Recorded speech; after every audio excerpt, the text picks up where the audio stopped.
Madame, Monsieur, bonsoir. Merci d'être avec nous pour ce numéro de l'échiquier international. Nous sommes en direct du CIC d'Alger, à peine à quelques mètres en face de la salle où se déroulent les réunions préparatoires au 31e sommet arabe d'Alger. La dernière, celle des ministres arabes des Affaires étrangères, a pris fin cet après-midi. Une réunion extrêmement décisive en prélude à un sommet que les participants qualifient déjà de succès. Nous verrons tout ça dans... tout d'abord, je vous propose de suivre un sujet de Souad Ben Bartouche. On va justement parler des enjeux de ce consensus arabe. Le ministre des Affaires étrangères, Ramtala Mamra, a indiqué que cette réunion avait permis de parvenir à des résultats consensuels, un consensus, un succès du sommet dont parlent, je vous le disais, la plupart des participants, les ministres arabes des Affaires étrangères, un consensus dont l'enjeu est important pour les pays arabes lors de ce 31e sommet arabe d'Alger. Je vous propose justement de suivre le sujet. Il est signé Souad Ben Bartouche. Le sommet d'Alger est déjà un succès. Nombreux hôtes de l'Algérie l'ont déclaré et réitéré ces dernières heures. Nous pensons que ce sommet sera un succès à tous les points de vue. Nous espérons que les résultats seront positifs pour l'ensemble de la communauté arabe. Nous souhaitons du succès à l'Algérie. En même temps, nous remercions l'Algérie pour son hospitalité et son accueil.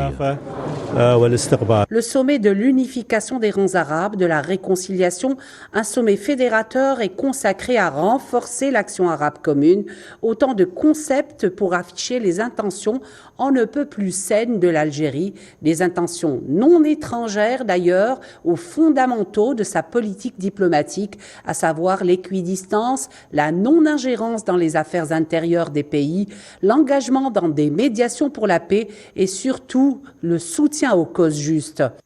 Le Liban se sent à l'aise avec la réunion de réconciliation des organisations palestiniennes qui a été célébrée en Algérie. Même si la partie sioniste persiste dans son refus, cette initiative est un prélude à un plan de paix à venir. Toutefois, cette perspective a besoin de l'unité des rangs palestiniens. Et voilà pourquoi la réunion d'Alger était une nécessité. Cette initiative devra se poursuivre jusqu'à la construction d'un consensus global qui débouchera sur une position palestinienne unifiée. Sur ce dernier chapitre, la cause palestinienne se taille une place de choix. Elle occupe sans équivoque le cœur des travaux de ce sommet historique.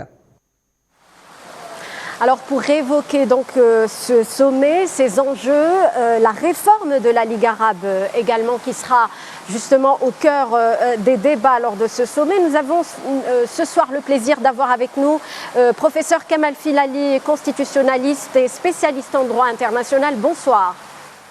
Bonsoir, bonsoir. Badis Renissa, expert en relations internationales, président du think tank Club Émergence, est également notre invité depuis Paris. Bonsoir.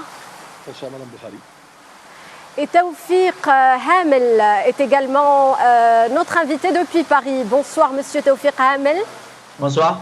Expert en histoire militaire. Merci à vous, messieurs, d'être avec nous. Alors, on va parler de l'enjeu principal de ce 31e sommet d'Alger. Dans un premier temps, le consensus, obtenir ce consensus des pays arabes est important.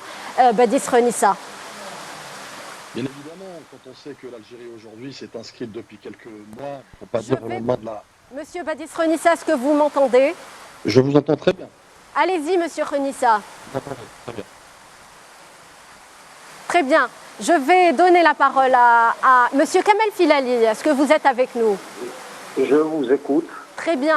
Obtenir un consensus lors de ce 31e sommet arabe est important et la plupart des invités, des participants parlent d'un succès de ce rendez-vous pan-arabe. Merci pour l'invitation et aussi permettez-moi de saluer vos auditeurs, les participants, vos invités. Et il est tout à fait normal de considérer que jusque-là, il n'y a eu que des succès. Moi, dernièrement, dans une interview, j'ai parlé d'une performance. Et nous ne sommes pas loin de l'exploit. Et le fait que ce soit reconnu par des différents officiels qui sont présents justement pour participer à ce sommet contribue à finalement nous renseigner sur les efforts déployés par notre pays en vue du succès de ce sommet, à savoir non seulement l'organisation, mais aussi les préparations pour préparer les différentes plateformes à soumettre aux différents comités pour la discussion. Monsieur Badis Renissa, ce sommet, ce 31e sommet arabe d'Alger est un exploit, comme vient de le dire Monsieur Kamel Filali.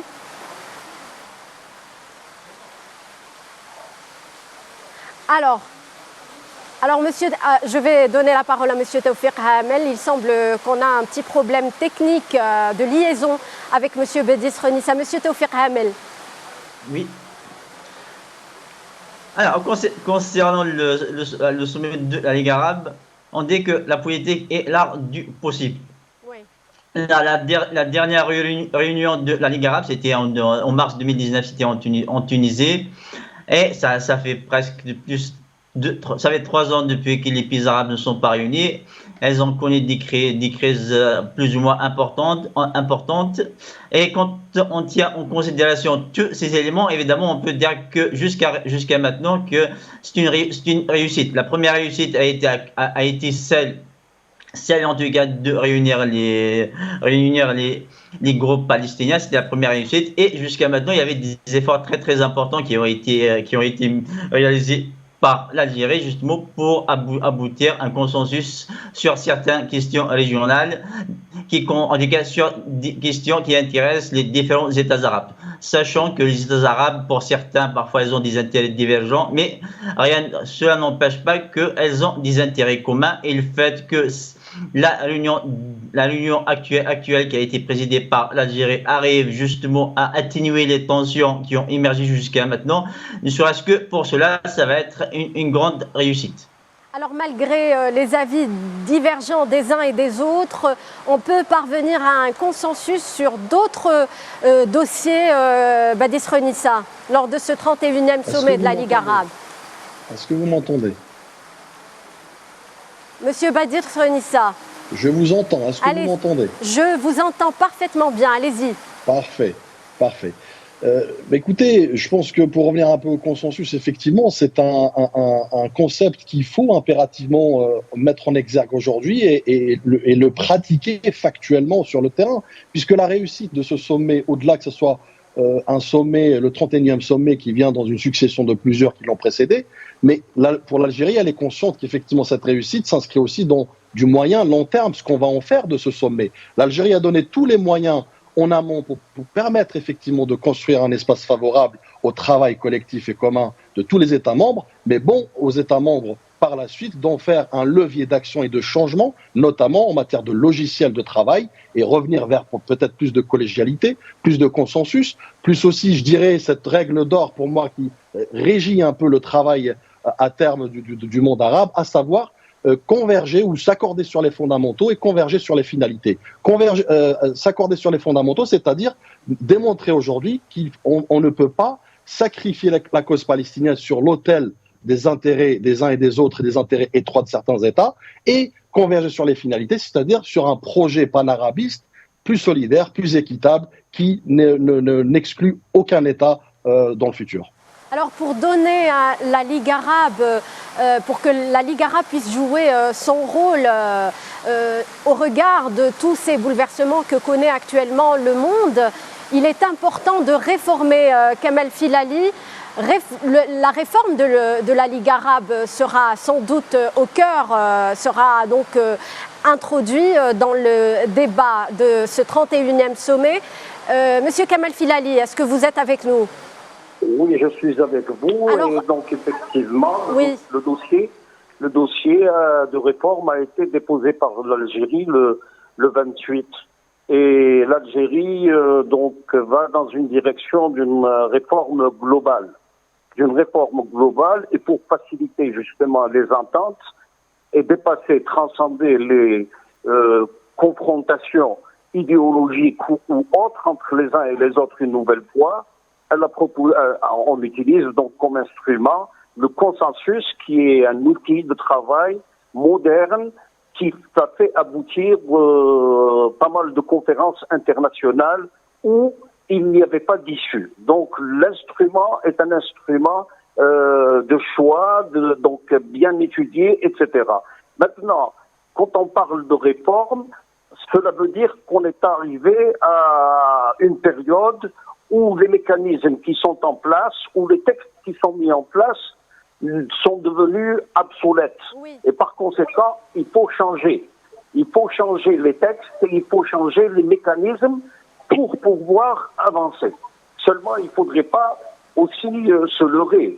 Il va y avoir beaucoup de difficultés, beaucoup d'obstacles à surmonter, d'autant plus que nous n'avons pas la même manière de réfléchir, surtout quand il s'agit, par exemple, de démocratie. Certains pays n'ont pas le même mode de fonctionnement politique et n'ont pas d'élection dans leur pays, n'ont pas aussi d'alternance, etc., sans citer les autres problèmes qui ne sont pas que nous avons dépassés. Alors l'Algérie, Kamel Filali, appelle à la réforme de la Ligue arabe depuis plusieurs années. Que propose concrètement l'Algérie, Monsieur Filali? L'Algérie a toujours demandé un changement. Oui. A toujours demandé un changement. Et ce depuis déjà 2005. Oui. Mais là, on avait demandé un changement dans le voting system, c'est-à-dire le système de vote, et nous voulions passer, et c'était proposé par le ministre des Affaires étrangères de l'époque, nous voulions proposer, par exemple, le vote en donnant la priorité à une majorité qualifiée, ce qu'ils appellent une majorité qualifiée. Oui. Et ensuite, nous avons bougé à partir de 2015, nous avons bougé et nous avons proposé donc une réforme globale. Globale, cela veut dire tout ce qui concerne les mécanismes de la Ligue arabe et qui ne fonctionnent pas et qui ne donnent pas de résultats. Et jusque-là, nous avons eu l'expérience quand même d'une Ligue arabe des fois en panne, des fois épuisée pour ne pas dire autre chose. Ce qui fait que l'Algérie, consciente, et d'autres pays, bien sûr, parce qu'on n'est pas seul dans cet élan, oui. Consciente des enjeux, consciente des besoins des pays arabes, consciente du fait que le monde est en train de changer et qu'il y a une redistribution des cartes, etc., veut engager la Ligue arabe dans justement ce monde d'après la guerre froide, d'après la confrontation Ukraine, ou plutôt Russie, Ukraine, oui. Et nous voulons nous projeter et avec puissance, dans le sens où en essayant de faire un état des lieux, nous constatons que les pays arabes ont la capacité de le faire de par le nombre de leurs habitants, de par leur géographie. Il ne faut pas oublier que nous donnons pratiquement, le monde arabe donne sur tous les océans, oui. Et sur toutes les mers, et nous avons des ressources donc pétrolières, gazières, et d'autres possibilités, d'autres capacités énergétiques. Donc, nous sommes un bloc puissant et nous devons nous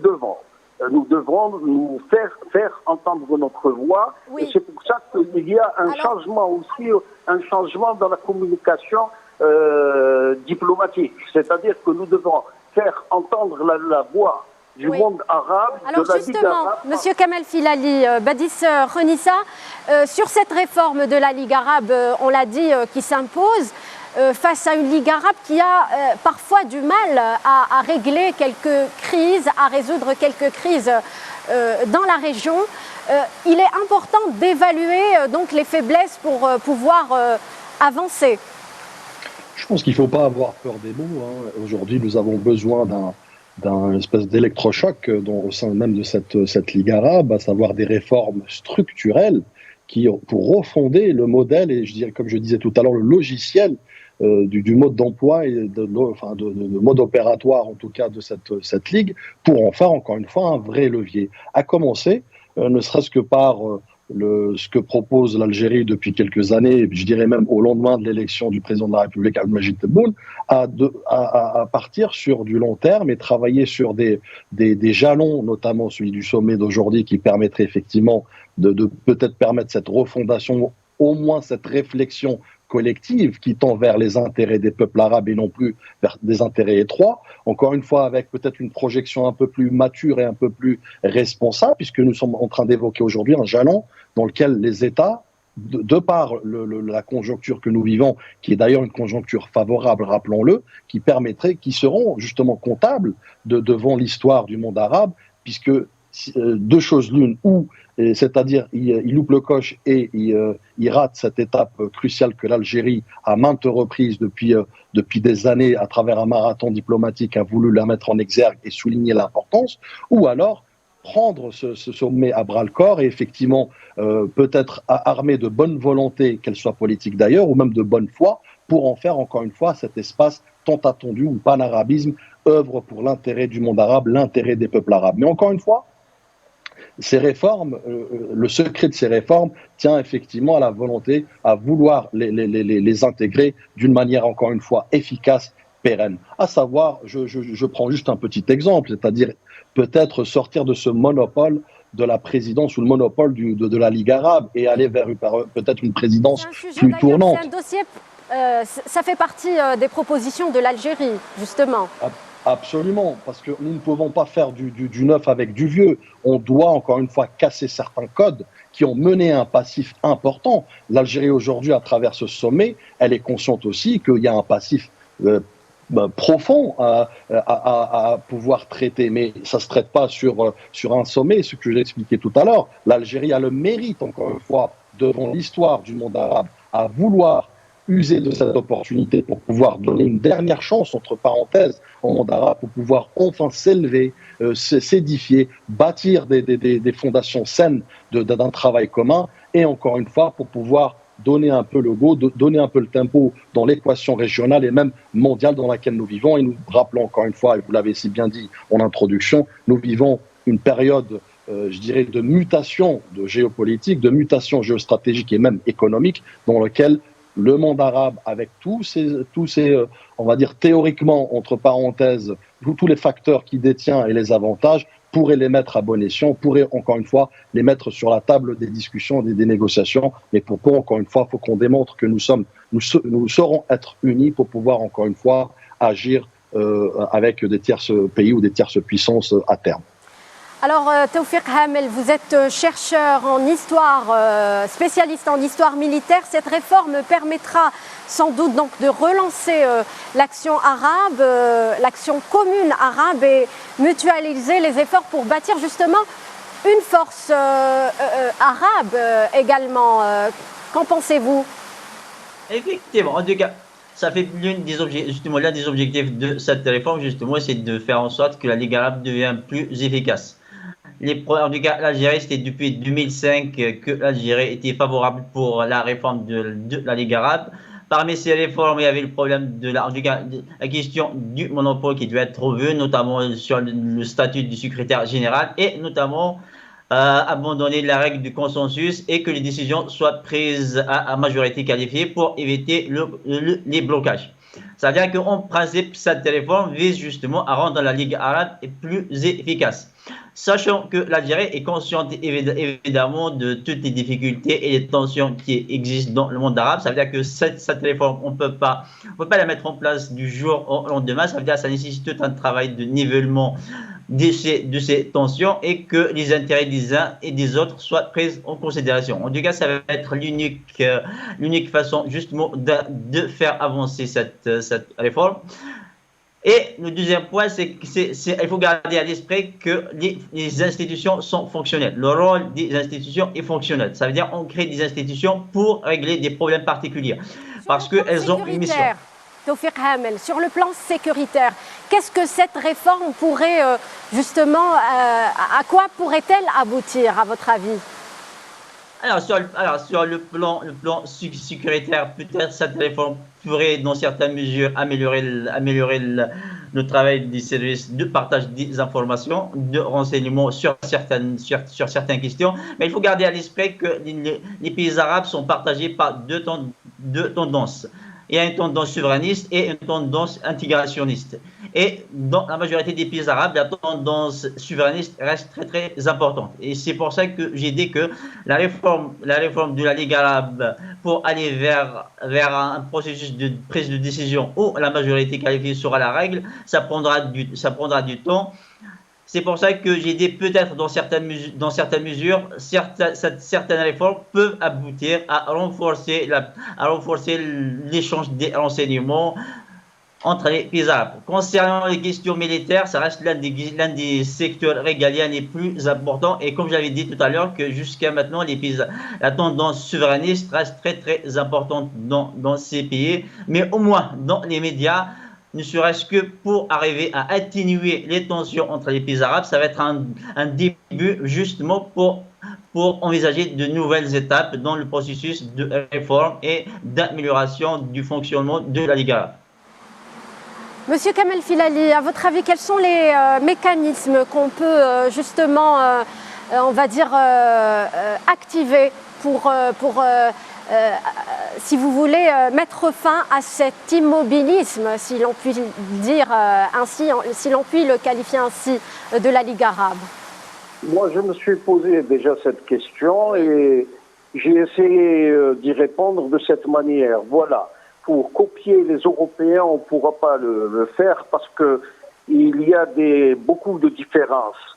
Mais si on prend par exemple l'Union africaine, où les réformes sont plus récentes, 2001, oui, avec l'acte constitutif, il y a par exemple en matière de sécurité, il y a eu création du Conseil de paix et de sécurité. Et ce conseil-là, donc très connu par l'Algérie, puisque notre ministre des Affaires étrangères a présidé ce conseil au moins durant 6 années.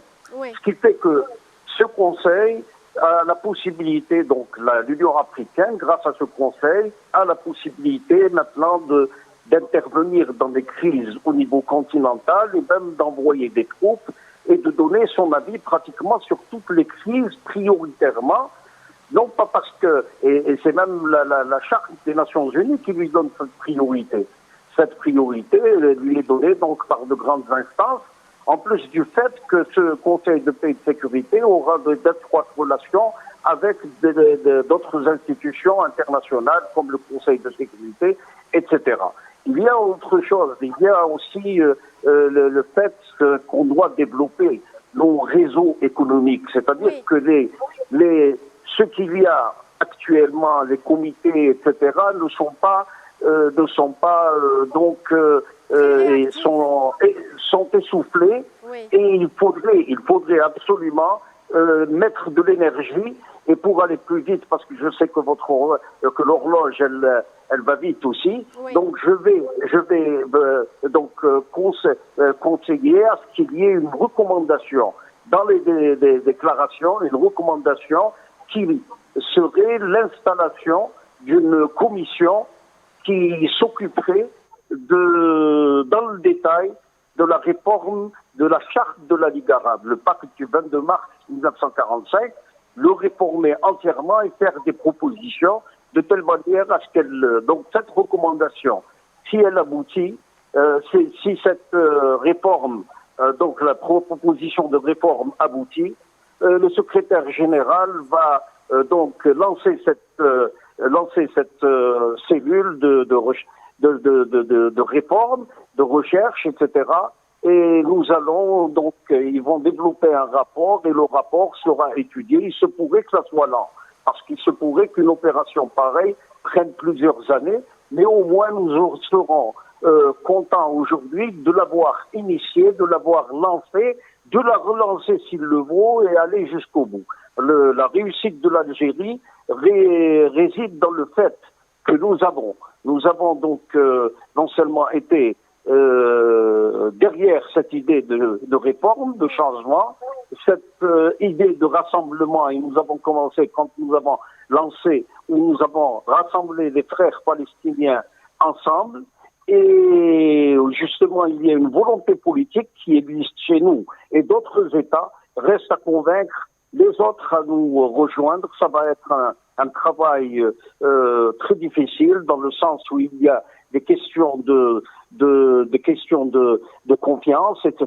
Il ne faut pas oublier que, par exemple, la Ligue arabe, c'est elle qui a renvoyé devant le Conseil de sécurité la question libyenne, qui s'est terminée par une résolution qui a permis justement à l'OTAN d'intervenir, etc. Donc, essayons de croire en nous, essayons d'être